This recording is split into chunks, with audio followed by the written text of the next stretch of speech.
Hi hello നമസ്കാരം, ഞാൻ വിപിൻ രാജ്. എല്ലാവർക്കും എൻട്രിയുടെ മറ്റൊരു വീഡിയോയിലേക്ക് സ്വാഗതം. നമ്മുടെ LDC കൊല്ലം കണ്ണൂർ പരീക്ഷയിലെ മാത്സ് ആൻഡ് മെന്റലബിലിറ്റി ചോദ്യങ്ങളാണ് നമ്മളിവിടെ ഡിസ്കസ് ചെയ്യാൻ പോകുന്നത്. ചോദ്യങ്ങളെ പൊതുവെ വിലയിരുത്തിയാൽ SCRT ടെക്സ്റ്റ് ബുക്കാണ് ഇവിടെ പ്രധാനമായിട്ട് ഫോക്കസ് ചെയ്തിട്ടുള്ളത്. നമ്മുടെ എൻട്രിയുടെ തന്നെ SCRT ക്ലാസ്സുകൾ പരമാവധി പ്രയോജനപ്പെടുത്തിയ ആൾക്കാർക്ക് പരമാവധി പെർഫോം ചെയ്യാൻ പറ്റിയിട്ടുണ്ടാവും. എന്തായാലും ഒരു 8 മാർക്ക് എന്തായാലും നിങ്ങൾ അടിച്ചിട്ടുണ്ടാവും എന്ന് വിചാരിക്കുന്നു. പിന്നെ SCRT ടെക്സ്റ്റ് ബുക്കായിട്ട് ബന്ധമില്ലാത്ത ഒരുപാട് പേർക്ക് വലിയ ബുദ്ധിമുട്ടാണ് എന്ന് എനിക്ക് മനസ്സിലായി. അപ്പൊ അങ്ങനെ തന്നെയാണ്, ടെക്സ്റ്റ് ബുക്ക് തന്നെയാണ് ഇവിടെ ഫോക്കസ് ചെയ്തിട്ടുള്ളത്.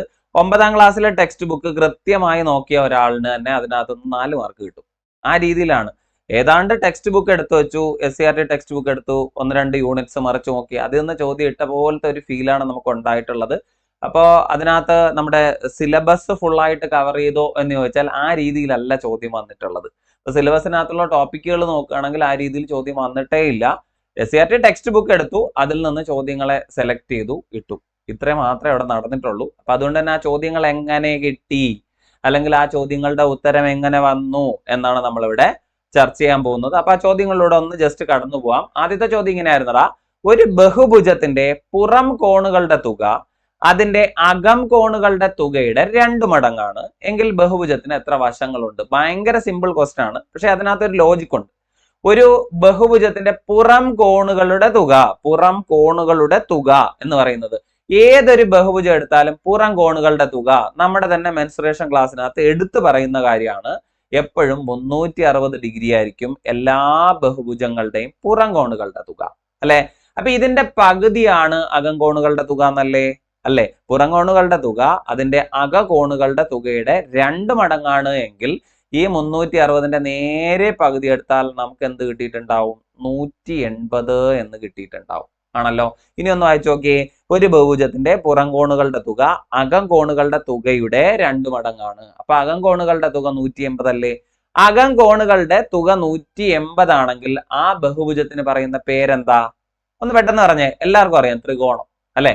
അപ്പൊ ആ ബഹുഭുജത്തിന് എത്ര വശങ്ങളുണ്ട് എന്ന് ചോദിച്ചാൽ 3 വശം. ഇത്രയേ ഉള്ളൂ ഈ ചോദ്യത്തിന്റെ ഉത്തരം, അല്ലെ? ഒരു ബഹുഭുജത്തിന്റെ അകം കോണുകളുടെ തുകയും പുറം കോണുകളുടെ തുകയും, ഇതാണ് ഇവിടുത്തെ കണക്ഷൻ. അപ്പൊ നിങ്ങൾ ആലോചിക്കുക, ഏതൊരു ബഹുഭുജം എടുത്താലും പുറം കോണുകൾ കൂട്ടിയാൽ 360 കിട്ടത്തുള്ളൂ. അപ്പൊ അതിന്റെ പകുതി 180 ആണ് ഇവിടുത്തെ അകം കോണുകളുടെ തുക. അപ്പൊ അങ്ങനെ വന്നിരിക്കുന്ന ബഹുഭുജാര ത്രികോണമാണ്. ത്രികോണത്തിന് എത്ര വശമുണ്ട്? 3. തീർന്നു. ഇത്രയേ ഉള്ളൂ, അല്ലെ? അടുത്ത ചോദ്യം ഇങ്ങനെയായിരുന്നു: 12 വശങ്ങളുള്ള ഒരു ബഹുഭുജത്തിന്റെ അക കോണുകളുടെ തുക എത്ര എന്നാണ്. ഇവിടെ അതേ യൂണിറ്റിൽ തൊട്ട് താഴെ വരുന്ന ഒരു ചോദ്യമാണിത്, അല്ലെ? അപ്പൊ 12 വശങ്ങളുള്ള ഒരു ബഹുഭുജത്തിന്റെ അക കോണുകളുടെ തുക, ഒരു ബഹുഭുജത്തിന്റെ അക കോണുകളുടെ തുക കണ്ടുപിടിക്കാൻ നമ്മൾ ഒരു ഇക്വേഷൻ പഠിച്ചിട്ടുണ്ട്. n-2 ഇൻറ്റു 180 എന്നാണ്. n-2 into 180. n എന്ന് വെച്ചാൽ എന്താ? വശങ്ങളുടെ എണ്ണം. 12 വശങ്ങൾ ഉണ്ടെങ്കിൽ 12ൽ നിന്ന് 2 കുറയ്ക്കുക. എത്ര കിട്ടും? 10. 10 ഇൻറ്റു 180. ഇത്രയും മാത്രം ചെയ്താൽ മതി. ഈ ഇക്വേഷൻ അറിയാത്ത ആരും ഉണ്ടാവില്ലല്ലോ. അപ്പൊ n-2 ഇൻറ്റു 180 9ാം ക്ലാസ്സിലെ ടെക്സ്റ്റ് ബുക്കിലുള്ള ചോദ്യമാണ്. ബഹുഭുജങ്ങൾ അല്ലെങ്കിൽ പോളിഗൺസ് എന്ന് പറയുന്ന യൂണിറ്റിനകത്ത് വ്യക്തമായി ഇത് നിങ്ങൾ കണ്ടിട്ടുണ്ടാവും. അപ്പൊ n-2 ഇൻറ്റു 180 എന്നുള്ള രീതിയിലാണ്, അല്ലെ? അപ്പൊ എങ്ങനെ? 10 ഇൻറ്റു 180 എന്ന് എടുക്കാം. അത് എത്രയാണ്? 1800 ഡിഗ്രിയാണ് ഇവിടുത്തെ ആകെ കോണളവുകൾ കേട്ടോ. ഇത്രേ ഉള്ളൂ. ഓക്കെ. അതുപോലെ മറ്റൊരു ചോദ്യമാണ്: 2, 5, 8 എക്സെട്ര എന്ന ശ്രേണിയിലെ എത്രാമത്തെ പദത്തിന്റെ വർഗമാണ് 2500? എന്താണ് ചോദ്യം? 10ാം ക്ലാസ്സിലെ 1ാമത്തെ യൂണിറ്റ് സമാന്തര ശ്രേണികൾ, അല്ലെ? 2, 5, 8 എന്ന ശ്രേണിയിലെ എത്രാമത്തെ പദത്തിന്റെ വർഗമാണ് 2500 എന്ന് ചോദിച്ചാൽ എത്രാമത്തെ പദം എന്നുള്ളതല്ലേ നമ്മളോട് ഇവിടെ ഫോക്കസ് ചെയ്യുന്നത്.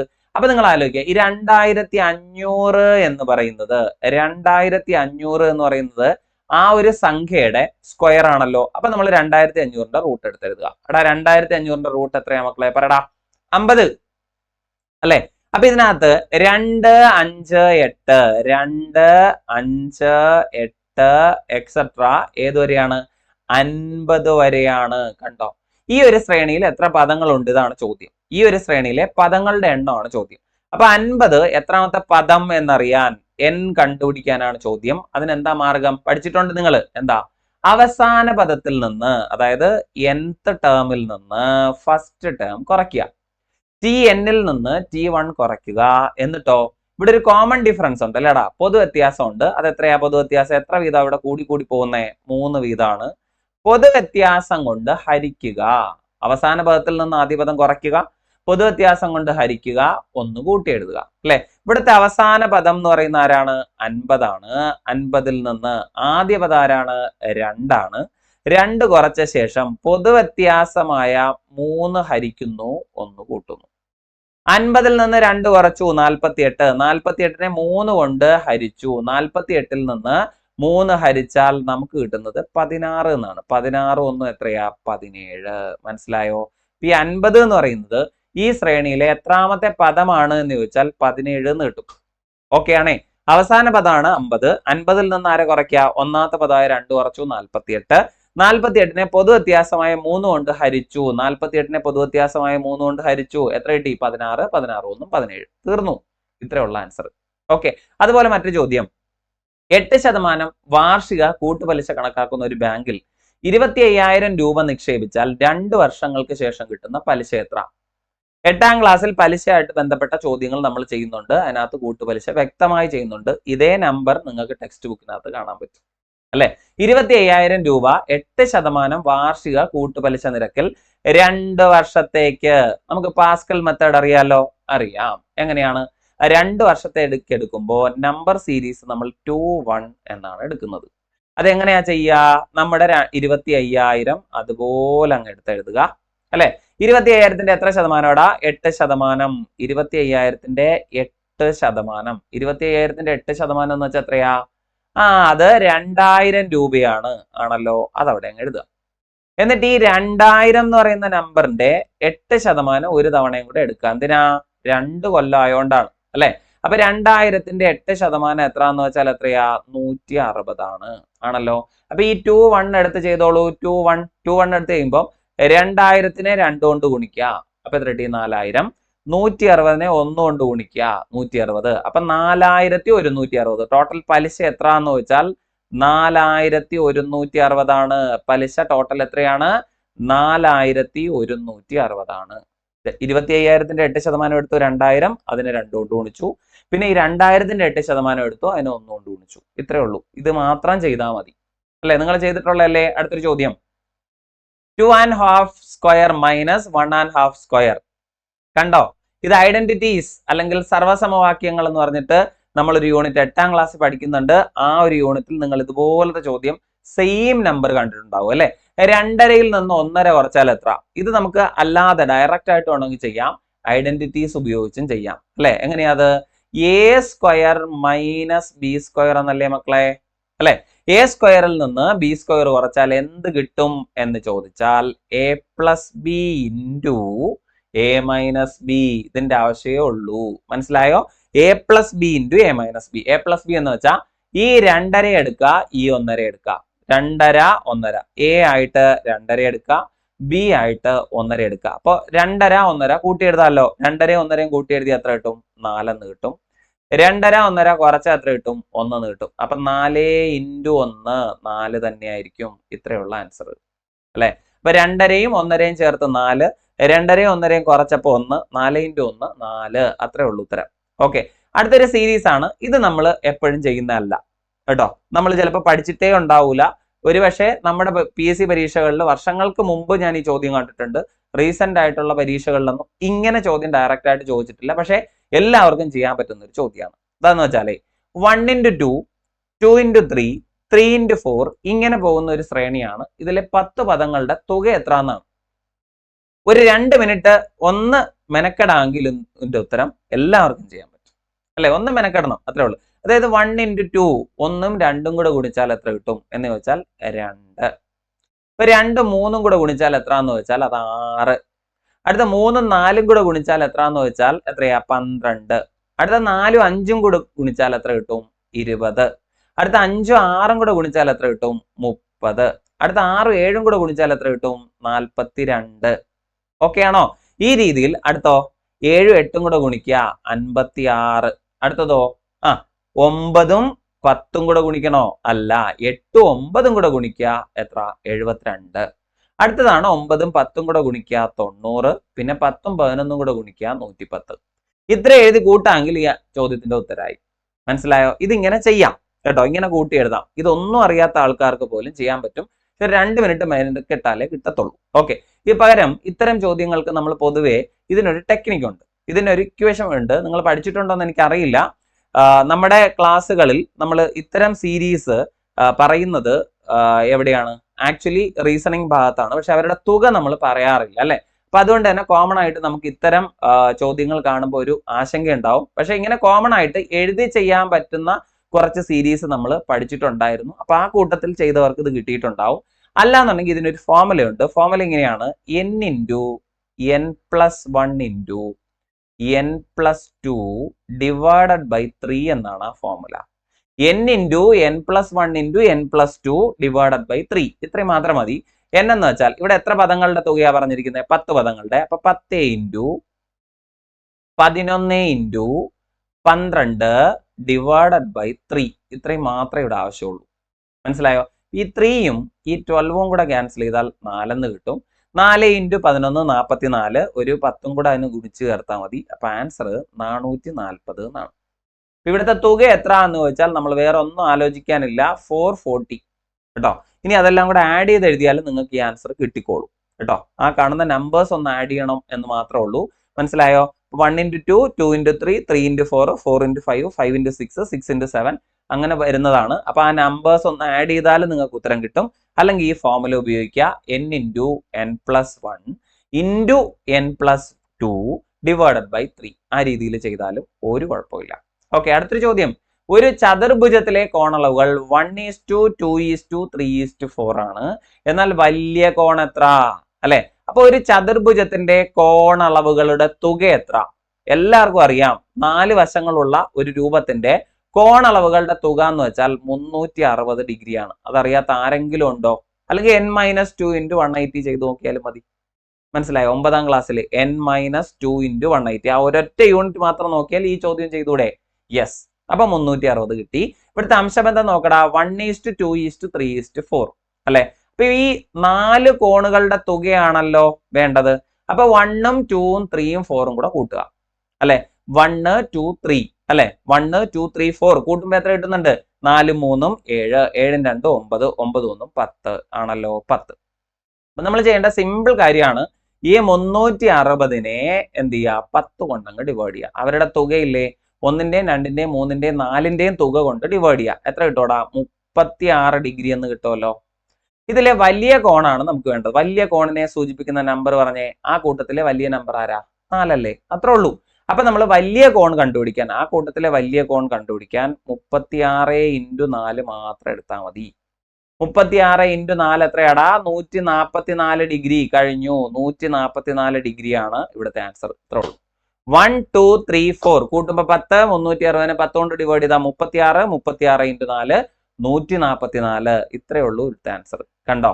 അപ്പൊ അടുത്ത കോണളവുകളുടെ തുക അറിയുന്ന ഒരാളിന് ഈ അംശബന്ധത്തിൽ കട്ട് ചെയ്ത് എഴുതിയാൽ ഉത്തരം കിട്ടും. അടുത്ത ചോദ്യം, ഒരു സംഖ്യയോട് 1 കൂട്ടിയതിന്റെ വർഗമൂലത്തിന്റെ വർഗമൂലം 3 ആയാൽ സംഖ്യ ഏത്? ഓക്കെ, അപ്പൊ ഒരു സംഖ്യയോട് 1 കൂട്ടിയിട്ട് അതിന്റെ വർഗമൂലത്തിന്റെ വർഗമൂലം എടുത്തപ്പോഴാണ് 3 കിട്ടിയത് സംഖ്യ. അപ്പൊ ചെയ്യേണ്ട കാര്യത്രേ ഉള്ളൂ. ഇവിടെ വർഗമൂലത്തിന്റെ വർഗമൂലം പറഞ്ഞിട്ടുണ്ടല്ലോ. അപ്പൊ നമ്മൾ നേരെ തിരിച്ചു ചെയ്യാം. വർഗമൂലത്തിന്റെ വർഗമൂലം സ്ക്വയർ റൂട്ട് ആണ്. അപ്പൊ അതിന് നേരെ ഓപ്പോസിറ്റ് പ്രവൃത്തി എന്ന് വെച്ചാൽ വർഗം കാണലല്ലേ. അപ്പൊ എന്ത് ചെയ്യാ? 3ന്റെ സ്ക്വയർ എടുക്കുക. 3ന്റെ സ്ക്വയർ എത്രയാ? 9. എന്നിട്ട് ഒന്നും കൂടി വർഗമൂലത്തിന്റെ വർഗമൂലം അല്ലേ. അപ്പൊ നമ്മൾ സ്ക്വയറിന്റെ സ്ക്വയർ തിരിച്ചെടുക്കണം. അപ്പൊ 9ന്റെ സ്ക്വയർ എത്രയാ?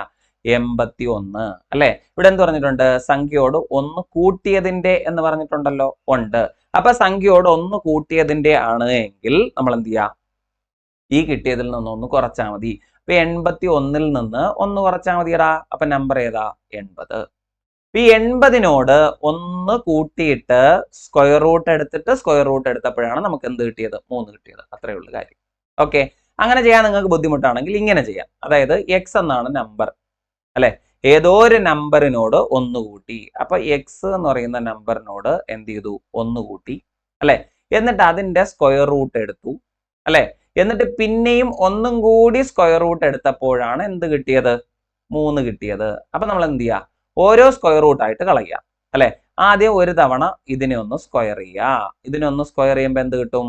ഇവിടെ 9 കിട്ടും. അപ്പുറത്തോ √(x+1) എന്ന് കിട്ടും. ഇത് എത്ര കിട്ടി? 9 എന്ന് കിട്ടി. ഇനി ഒന്നും കൂടെ ഇവിടെ സ്ക്വയർ ചെയ്യുക. ഇവിടെ സ്ക്വയർ ചെയ്യുമ്പം ഇവിടെയും സ്ക്വയർ ചെയ്യണമല്ലോ, അല്ലെ? അപ്പൊ അതെന്ത് കിട്ടി? x+1 എന്ന് കിട്ടി. അത് എത്രയാ? 81 എന്ന് കിട്ടി. ഇനി എക്സ് എത്ര എന്നല്ലേ ചോദ്യം. അപ്പൊ നമ്മൾ എന്ത് ചെയ്യുക? ഇവിടെ കൂട്ടിയിരിക്കുന്ന ഒന്നിനെ അപ്പുറത്തോണ്ട് പോയിട്ട് കുറയ്ക്കുക. പ്ലസ് ചെയ്തിരിക്കുന്ന ഒന്ന് അപ്പുറത്തോണ്ട് പോയി കുറച്ചാൽ എത്ര കിട്ടി? 80 എന്ന് കിട്ടിയില്ലേ? കഴിഞ്ഞു. ഇതാണ് നമ്പർ 80. കിട്ടിയോ? ഉറപ്പിക്കാവോ? അത്രേ ഉള്ളൂ. ഓക്കെ, അടുത്തൊരു ചോദ്യം. ഒരു വൃത്തസ്തൂപികയുടെ ആരം 2 മടങ്ങും ഉന്നതി 3 മടങ്ങും വർദ്ധിപ്പിച്ചാൽ വ്യാപ്തം എത്ര മടങ്ങായി വർദ്ധിക്കും? ഇത് 10ാം ക്ലാസ്സിലെ യൂണിറ്റ് ആണ്. നിങ്ങൾക്ക് അറിയാലോ, അവിടെ നമ്മൾ എന്ത് പഠിക്കുന്നുണ്ട്? സ്തൂപികകളെ കുറിച്ച് പഠിക്കുന്നുണ്ട്. അപ്പൊ ആ സ്തൂപികകളുമായിട്ട് ബന്ധപ്പെട്ട യൂണിറ്റില് നമ്മൾ ഈ വൃത്തസ്തൂപികയെ കുറിച്ചും അതിന്റെ വ്യാപ്തത്തെ കുറിച്ചും പറയുന്നുണ്ട്. അവിടെ പക്ഷെ ഇത്തരത്തിൽ നമ്മൾ 2 മടങ്ങ് 3 മടങ്ങ് എന്ന തരത്തില് നമ്മുടെ തന്നെ പ്രീവിയസ് ഇയർ ക്വസ്റ്റ്യൻസ് വർക്ക്ഔട്ട് ചെയ്യുമ്പോൾ അവിടെ നിങ്ങൾക്ക് കാണാൻ പറ്റും, അല്ലെ? 2022 പരീക്ഷയിൽ പോലും സെയിം പാറ്റേണിലുള്ള ചോദ്യം വന്നിട്ടുണ്ട്. ഓക്കെ, അപ്പൊ ഇവിടുത്തെ വൃത്തസ്തൂപികയുടെ വ്യാപ്തം എന്ന് പറയുന്നത് എന്താടാ? വൃത്തസ്തൂപികയുടെ വ്യാപ്തം എന്ന് പറഞ്ഞാൽ 1/3 πr² എന്നാണ്, അല്ലെ? അപ്പൊ ഒരു വൃത്തസ്തൂപികയുടെ വ്യാപ്തം 1/3 πr² ആണെങ്കിൽ അതിന്റെ ആരം 2 മടങ്ങ് വർദ്ധിപ്പിക്കുക എന്നുള്ളതാ. അപ്പൊ 2 മടങ്ങ് വർദ്ധിപ്പിച്ചാൽ എന്ത് സംഭവിക്കുക? അത് 3 മടങ്ങായി മാറണം. പക്ഷേ ഇവിടെ തന്നിരിക്കുന്ന ക്വസ്റ്റ്യൻ ലോജിക്കിനകത്ത് ഒരു ചെറിയ മിസ്റ്റേക്ക് ഉണ്ട്. എന്നാലും നമുക്കിവിടെ ഓപ്ഷനിൽ ഉള്ള ആൻസർ എങ്ങനെ വന്നു എന്ന് ഞാൻ പറഞ്ഞുതരാം കേട്ടോ. അപ്പം അതിനകത്ത് ഈ തന്നിരിക്കുന്ന ചോദ്യത്തിനാണെങ്കിൽ ഉത്തരം നമ്മൾ എത്ര എഴുതേണ്ടി വരും എന്നറിയാവോ? 36 എന്ന് എഴുതേണ്ടതായിട്ട് വരും. പക്ഷേ ഇവിടെ നമുക്ക് ഓപ്ഷനകത്ത് 36 വരാത്തത് കൊണ്ട് ഇതിന്റെ ലോജിക്ക് മാത്രം പറഞ്ഞുതരാം. എടാ, ഇവിടെ ആരമാണ്. ആരം 2 മടങ്ങാകുക എന്ന് വെച്ചാൽ ഈ ആരത്തിന് വരുന്ന വർധനവ് എന്ന് പറയുമ്പം കണ്ടോ, 2 മടങ്ങ് വർദ്ധിച്ചാൽ ഈ ആരം വ്യാപ്തത്തിലേക്ക് എത്തുമ്പോൾ ഈ 2ന്റെ സ്ക്വയർ വേണ്ടേ? ആരത്തിന്റെ സ്ക്വയർ എടുത്തിട്ടാണല്ലോ നമ്മൾ വ്യാപ്തത്തിലേക്ക് പോകുന്നത്. അപ്പൊ ആരം 2 മടങ്ങാകുന്നുണ്ടെങ്കിൽ 2ന്റെ സ്ക്വയർ എടുക്കുക, അല്ലെ? ഉയരം 3 മടങ്ങ് എന്ന് പറഞ്ഞിട്ടുണ്ട്. അപ്പൊ നമ്മൾ എന്ത് ചെയ്യാ? അവിടെ സ്ക്വയർ ഒന്നും എടുക്കാനില്ല, 3 അതുപോലെ തന്നെ കൊടുത്താൽ മതി. അപ്പൊ ആരത്തിന്റെ സ്ക്വയർ എടുക്കുക. ആരം എത്ര മടങ്ങാ? 2 മടങ്ങ്. 2ന്റെ സ്ക്വയർ എടുക്കുക. പിന്നെ ഉയരം എത്ര മടങ്ങായിട്ടുണ്ട്? 3. അപ്പൊ 2ന്റെ സ്ക്വയറും 3ഉം തമ്മിൽ ഗുണിക്കുക. 2ന്റെ സ്ക്വയർ എന്ന് വെച്ചാൽ 4 ആണ്. 4നെ എത്ര കൊണ്ട് ഗുണിക്കുക? 3 കൊണ്ട്. 4 3 12 കഴിഞ്ഞു. ഇത്രയുള്ള കാര്യം. മനസ്സിലായോ? ഇതാണ് ഇവിടുത്തെ ആൻസർ കേട്ടോ. അതിനകത്ത് വേറെ ഒന്നും ചെയ്തിട്ടില്ല. ആരം എത്ര മടങ്ങായി? 2 മടങ്ങായി. 2ന്റെ സ്ക്വയർ എടുത്തു, അല്ലെ? പിന്നെന്തോ? ഉയരം 3 മടങ്ങായി. ആ 2ന്റെ സ്ക്വയറിനോട് 3 മൾട്ടിപ്ലൈ ചെയ്ത് എഴുതിയാൽ ആൻസർ ആയി. പിടികിട്ടിയോ? ഈ ചോദ്യത്തിനകത്ത് വന്നിരിക്കുന്ന മിസ്റ്റേക്ക് എന്താന്ന് വെച്ചാൽ ആരം 2 മടങ്ങും ഉന്നതി 3 മടങ്ങും വർദ്ധിപ്പിച്ചാൽ എന്നാണ്. അപ്പൊ നിങ്ങൾ ആലോചിക്കുക, 2 മടങ്ങ് വർദ്ധിപ്പിച്ചാൽ അത് എത്രയാവും? അത് 3 മടങ്ങിലേക്ക് എത്തോടാ. മനസ്സിലായോ? ഉന്നതി 3 മടങ്ങ് വർദ്ധിപ്പിക്കുകയാണെങ്കിൽ അത് എത്രയാവും? അത് 4 മടങ്ങിലേക്ക് എത്തും. അപ്പൊ ആക്ച്വലി ഇതിന്റെ ആൻസർ വരുമ്പം 3ന്റെ സ്ക്വയർ ഇൻറ്റു 4 വേണം വരാൻ. അങ്ങനെയാണ് ഞാൻ പറഞ്ഞത്. 36 ശരിക്കും ഇവിടെ ആൻസർ വരേണ്ടത്, അല്ലെ? പക്ഷെ ഈ ചോദ്യത്തിനകത്ത് കറക്റ്റ് ആയിട്ട് വന്നേനെ. എങ്ങനെ? ആരം 2 മടങ്ങും ഉന്നതി 3 മടങ്ങുമായി വർദ്ധിപ്പിച്ചാൽ, അല്ലെ? ഇവിടെ ആയി എന്നൊരു വേർഡ് വന്നിരുന്നു എങ്കിൽ ഈ 12 എന്ന് പറയുന്ന കാര്യത്തിൽ ഒരു പ്രശ്നവും ഉണ്ടാവൂലായിരുന്നു കേട്ടോ. എന്തായാലും നമ്മൾ ഇവിടെ ഉറപ്പിക്കുന്നു. ഓപ്ഷനകത്ത് നമുക്ക് എടുക്കാൻ പറ്റിയത് 12 ആയതുകൊണ്ട് നമ്മൾ 12 ഉറപ്പിക്കുന്നു. ഇനി ഡിലീറ്റ് ചെയ്യോ ഇല്ലയോ എന്നൊന്നും എനിക്ക് അറിയത്തില്ല. എന്തായാലും നമുക്കതൊന്ന് നോക്കാം. അതുപോലെ മറ്റൊരു ചോദ്യമാണ്. ഇത് നമ്മുടെ 10ാം ക്ലാസ്സിലെ തന്നെ ടെക്സ്റ്റ് ബുക്കിനകത്ത് വൃത്തങ്ങൾ എന്ന് പറയുന്ന യൂണിറ്റിനകത്ത് നമ്മൾ കാണുന്ന ഒരു ചോദ്യമാണ്. ചിത്രത്തിൽ ചാപം ACBയുടെ അളവ് 260 ഡിഗ്രി. ഈ അളവ് എന്ന് വെച്ചാൽ അതിന്റെ കേന്ദ്രകോണിനെയാണ് ഉദ്ദേശിക്കുന്നത്. ഒരു ചാപത്തിന്റെ കേന്ദ്രകോൺ കേട്ടോടാ. അപ്പൊ ഒരു ACB എന്ന് പറയുന്ന ചാപത്തിന്റെ കേന്ദ്രകോൺ 260 ആയാൽ അതിന്റെ കോൺ ACBയുടെ അളവാണ് ചോദ്യം. ഓക്കെ, അപ്പൊ നിങ്ങൾ ആലോചിക്കുക, എടാ ഇവിടെ ഒരു ചാപമുണ്ട് ACB എന്ന് പറയുന്ന ചാപം. അതിന്റെ കേന്ദ്രകോണം എന്ന് വെച്ചാൽ എന്താ അറിയോ? ഈ ACBയുടെ തന്നെ എൻഡ് പോയിന്റ്സ് ആയ എയും ഈ ബിയും കൂടെ കണക്ട് ചെയ്യുന്ന ആ ഒരു ലൈനില്ലേ, അതായത് വൃത്ത കേന്ദ്രമായിട്ട് കണക്ട് ചെയ്യുന്ന ആ ലൈൻസ് ഇല്ലേ, അത് മീറ്റ് ചെയ്യുന്ന ഭാഗത്തുള്ള കോണളവാണ് ശരിക്കും എന്ത്? ഇതിന്റെ കേന്ദ്രകോൺ എന്നതുകൊണ്ട് ഉദ്ദേശിക്കുന്നത്. അപ്പൊ ഇവിടുത്തെ കേന്ദ്രകോണം എന്ന് പറയുന്നത് ACBയുടെ കേന്ദ്രകോണം എന്ന് പറയുന്നത് നമുക്ക് ഇങ്ങനെ എടുക്കാൻ പറ്റും. അതാണ്ടോ, ഇങ്ങനെ ഇത്രയും റൊട്ടേറ്റ് ചെയ്ത് വരുന്നതാണ് ACBയുടെ കേന്ദ്രകോണം, അല്ലെ? ഇപ്പൊ ACBയുടെ ഈ കേന്ദ്രകോണം എന്ന് പറയുന്നത് ഏടാ 260 ഡിഗ്രിയാണ്. ഈ 260 ACBയുടെ കേന്ദ്രകോണായ AOBയുടെ അപ്പർ പാർട്ട് വരികയാണെങ്കിൽ ഇതിന്റെ താഴെ കണ്ടോടാ, ദാ ഇവിടെ ഒരു കോണ് കണ്ടോ, ദാ ഈ കോണ്, ഈ ഭാഗത്ത് വരുന്ന ആ കോൺ എത്ര ഡിഗ്രി എന്നറിയാലോ. ആ സെന്ററിൽ വരുന്ന ടോട്ടൽ ആംഗിൾ 360 ആണെങ്കിൽ ആ പുറത്ത് 260 വന്നിട്ടുണ്ടെങ്കിൽ ഇതിന്റെ ഉള്ളിൽ വരുന്ന ഈ ഒരു കോണളവിനെ നമുക്ക് 100 ഡിഗ്രി എന്നെടുക്കാം. എത്ര എന്നെടുക്കാം? 100 ഡിഗ്രി. ശരിയല്ലേ? അപ്പൊ ഈ 100 ഡിഗ്രി ഇവിടെ വന്നിട്ടുണ്ട്. അതായത് AOB എന്ന് പറയുന്ന കോൺ 100 ഡിഗ്രി ആണെങ്കിൽ അതിന്റെ നേരെ പുറകിൽ കാണുന്ന ഈ ACB എന്ന് പറയുന്ന കോണില്ലേടാ, ഇതാണ്ടോ, ഇത് ഈ 100 ഡിഗ്രിയുടെ നേരെ പകുതിയായിരിക്കും. ഇതാണ് എന്റെ ലോജിക്. പിടികിട്ടിയോ? ഈ 100 ഡിഗ്രിയുടെ പകുതിയായിരിക്കും. ഇവിടെ APB എന്ന് പറയുന്ന ഒരു ആർക്കും ഉണ്ട്, ചാപമുണ്ട്, ACB എന്ന് പറയുന്ന ചാപമുണ്ട്. ഇതിന്റെ രണ്ടിന്റെയും കേന്ദ്രകോൺ തമ്മിൽ കൂട്ടുമ്പോൾ മൊത്തം 360 കിട്ടണം. ACBയുടെ കേന്ദ്രകോൺ 260 ആണ്. എന്നാൽ APBയുടെ കേന്ദ്രകോൺ എന്താണ്? APBയുടെ കേന്ദ്രകോൺ എത്രയാണ്? 100 ഡിഗ്രി. അപ്പൊ നമ്മൾ ചെയ്യേണ്ട കാര്യം ഇത്രേ ഉള്ളൂ. ഇവിടെ നമുക്ക് ACB എന്ന് പറയുന്ന ചാപത്തിന്റെ കേന്ദ്രകോൺ 260 തന്നിട്ടുണ്ടെങ്കിൽ നമ്മൾ സിമ്പിൾ ആയിട്ട് അതെങ്ങനെയാണ് ഓപ്പറേറ്റ് ചെയ്യുന്നത് എന്ന് ചോദിച്ചാൽ ജസ്റ്റ് 360ൽ നിന്ന് ആരെ കുറയ്ക്കുക? നമ്മുടെ 260നെ അങ്ങ് കുറയ്ക്കുക. 360ൽ നിന്ന് ഇതിന്റെ കേന്ദ്രകോണായ 260 അങ്ങ് കുറയ്ക്കുക. എത്ര കിട്ടിയേ? 100. ഈ 100ന്റെ നേരെ പകുതി എടുത്താൽ, മനസ്സിലായോ? ഈ 100ന്റെ നേരെ പകുതി എടുത്താൽ നമുക്ക് കിട്ടുന്ന 50 ഡിഗ്രി ഇല്ലേ? ഈ 50 ആയിരിക്കും അവിടുത്തെ ആ കോണിന്റെ, ACB എന്ന കോണിന്റെ അളവ്. ഇത്രയേ ഉള്ളൂ കാര്യം കേട്ടോ. അതാണ് ഇവിടുത്തെ അളവ്. 50 ഡിഗ്രിയാണ് ഇതിന്റെ ഉത്തരം. മനസ്സിലായോ? ഓക്കെ. അപ്പൊ ഇതിനകത്ത് കുറച്ച് ടഫ് എന്ന് പറയാനുള്ള ചോദ്യങ്ങൾ, എന്തുകൊണ്ട് ഇവരെ ടഫ് എന്ന് വിളിച്ചു എന്ന് ചോദിച്ചാൽ ഇത് ടെക്സ്റ്റ് ബുക്കിൽ നിന്ന് ചോദിച്ച ചോദ്യങ്ങളായതുകൊണ്ട്. പക്ഷെ ടെക്സ്റ്റ് ബുക്കുമായിട്ട് ബന്ധമുള്ള ഒരാളിന് ഒരിക്കലും എന്ത് ചെയ്യാൻ പറ്റൂല, ഈ ചോദ്യത്തിന് ബുദ്ധിമുട്ടാണ് എന്ന് പറയാൻ പറ്റൂല കേട്ടോ. ഒരുവിധം നല്ല ചോദ്യങ്ങളാണ്, പക്ഷെ നമ്മുടെ സിലബസിനോട് നീതി പുലർത്താൻ കഴിഞ്ഞില്ല എന്നുള്ളതാണ് അവിടുത്തെ ഏറ്റവും വലിയ സത്യം. നമ്മൾ 10 മാർക്കിനകത്ത് ഒരു 5 മാർക്ക് റീസണിങ് അല്ലേ, 5 മാർക്ക് മാത്സ് എന്നുള്ള രീതിയിൽ പ്രതീക്ഷിച്ചു പോയി. ഇവിടെ മെന്റൽ എബിലിറ്റി എന്ന് പറയുന്ന സംഗതിയെ വന്നിട്ടില്ല, മാത്സ് മാത്രമേ ഉണ്ടായിരുന്നുള്ളൂ, അതും SCRT. അതിനകത്ത് SCRT വിട്ട് ചോദിച്ചു എന്ന് പറയാവുന്ന 2 ചോദ്യങ്ങൾ മാത്രമേ ഉള്ളൂ. ബാക്കിയെല്ലാം അല്ലെ, 2 ചോദ്യങ്ങളും ഇല്ല, ഒരു ചോദ്യത്തിനെ മാത്രമേ നമുക്ക് അത്രയ്ക്കും അങ്ങ് മാറ്റി നിർത്താൻ പറ്റുന്നുള്ളൂ. ബാക്കി എല്ലാ ചോദ്യങ്ങളും SCRT എന്ന് തന്നെ പറയേണ്ടി വരും കേട്ടോ. അപ്പൊ എന്തായാലും SCRT പഠിച്ചവർക്ക് ഒരുവിധം നന്നായിട്ട് ചെയ്യാൻ പറ്റിയിട്ടുണ്ടാവും. മറ്റുള്ളവർ വിഷമിക്കൊന്നും വേണ്ട. ഇവിടെ നിങ്ങളോടൊപ്പം ഇവിടെ ഒരു 75% പേരും ഉണ്ട് അല്ലെ. പലരും ടെക്സ്റ്റ് ബുക്ക്, ഞാൻ ആദ്യം മുതലേ പറയുന്ന കാര്യം നിങ്ങളോട്, ടെക്സ്റ്റ് ബുക്ക് നോക്കണേ. ആഴ്ചയിൽ നിങ്ങൾ ഒരു യൂണിറ്റ് എങ്കിലും ടെസ്റ്റ് ക്വസ്റ്റ്യൻസ് എങ്കിലും വർക്ക്ഔട്ട് ചെയ്ത് വെക്കണേ എന്നുള്ള രീതിയിൽ നമ്മൾ പറയുന്നതായിരുന്നു. എന്നാൽ നമ്മുടെ ക്ലാസ്സുകളിൽ നിന്ന്, PYQ ക്ലാസ്സുകളിൽ നിന്ന് തന്നെ നിങ്ങൾക്ക് ഒരുവിധം സ്കോർ ചെയ്യാൻ പറ്റിയിട്ടുണ്ട്. നമ്മുടെ തന്നെ PYQ ക്ലാസ്സസ് അല്ലെങ്കിൽ നമ്മുടെ യൂട്യൂബിൽ വന്നിട്ടുള്ള സീരീസ് ഒക്കെ നോക്കിയവർക്ക്, റിവിഷൻ ക്ലാസ്സുകളൊക്കെ നോക്കിയവർക്ക് എന്തായാലും 10ൽ ഒരു 6 അടിക്കാൻ പറ്റിയിട്ടുണ്ടാവും അല്ലെ. പിന്നെ അത്യാവശ്യം നന്നായിട്ട് വർക്ക് ചെയ്തവർക്ക് 10ഉം ചെയ്യാൻ പറ്റിയിട്ടുണ്ടാവും എന്ന് വിശ്വസിക്കുന്നു. അപ്പോൾ അടുത്ത മറ്റൊരു വീഡിയോ ആയിട്ട് വീണ്ടും കാണാം. Thank you so much.